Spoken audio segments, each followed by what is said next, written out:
Lebanon में फिर बरसे इजरायली बम, सीज फायर के बावजूद जारी खूनी हमला। आम नागरिक बन रहे निशाना। हिजबुल्लाह ने रॉकेट और ड्रोन से किया जवाबी वार। संयुक्त राष्ट्र तक गूंजी आवाज, असल में कोई सीज फायर नहीं। आइए बताते हैं आपको पूरी खबर।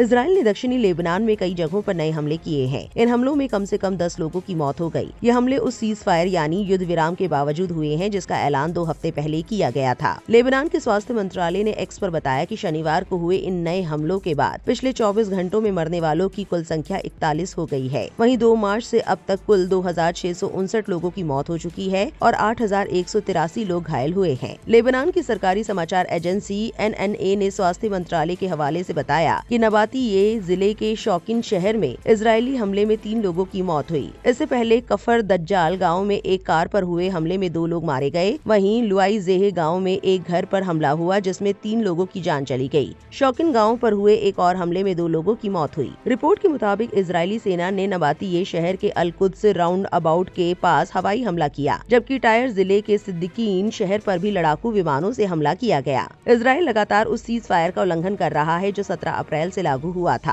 और बाद में उसे मई के मध्य तक बढ़ा दिया गया था। इजराइल का कहना है कि उसके हमले ईरान समर्थित लेबनानी संगठन हिजबुल्लाह को निशाना बनाकर किए जा रहे हैं, लेकिन मरने वालों में बड़ी संख्या आम नागरिकों की है। युद्ध शुरू होने के बाद से लेबनान में 10 लाख से ज्यादा लोग अपने घर छोड़ने को मजबूर हैं। इतनी मौतों के बावजूद हिजबुल्लाह ने शुक्रवार को कहा कि वे लेबनान की जमीन पर मौजूद इजरायली सेना पर हमले जारी रखेगा। संगठन ने दावा किया कि उसने दक्षिणी लेबनान के कई सीमावर्ती इलाकों में इजरायली सैनिकों और सैन्य वाहनों को निशाना बनाया। इनमें बिन्त जुबैल के पास मूसा अब्बास कॉम्प्लेक्स और हुला गांव के पास तोपों से हमला भी शामिल था। वहीं बियादा इलाके में ड्रोन से सैनिकों पर हमला किया गया। हिजबुल्लाह हाल के दिनों में छोटे ड्रोन इस्तेमाल कर रहा है जिन्हें फाइबर ऑप्टिक केबल से कंट्रोल किया जाता है। इन ड्रोन से इजरायली टैंकों को निशाना बनाया जा रहा है। अब तक 3 इजरायली सैनिकों की मौत हो चुकी है। जानकारी के लिए बता दें कि ड्रोन हमलों में एक हमवी ट्रक और रिशाफ इलाके में एक मरकावा टैंक को भी निशाना बनाया गया। इजरायल और हिजबुल्लाह के बीच ये नया युद्ध 2 मार्च को शुरू हुआ था, जब अमेरिका और इजरायल ने ईरान पर हमला किया। इसके 2 दिन बाद हिजबुल्लाह ने उत्तरी इजराइल पर रॉकेट दागे थे।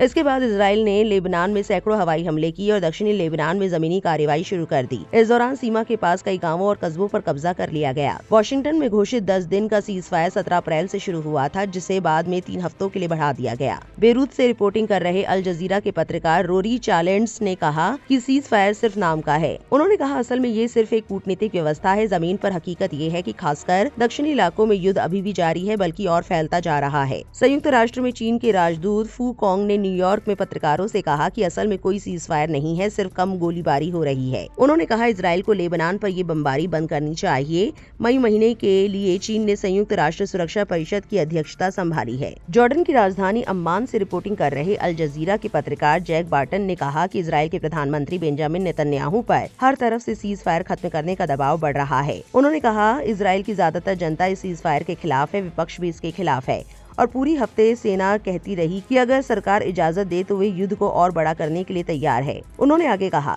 शुक्रवार को इजरायली सेना के वरिष्ठ अधिकारियों ने कई मीडिया संस्थानों से कहा कि वे परेशान हैं। उनका मानना है कि सीज फायर की वजह से इजरायली सैनिकों को नुकसान हो रहा है, क्योंकि हिजबुल्लाह अब फर्स्ट पर्सन व्यू वाले फाइबर ऑप्टिक ड्रोन का ज्यादा इस्तेमाल कर रहा है, जिनसे हर दिन सैनिक घायल हो रहे हैं। इस खबर को लेकर आपकी क्या राय है, कमेंट सेक्शन में जरूर लिखें और इस वीडियो को ज्यादा से ज्यादा शेयर करें।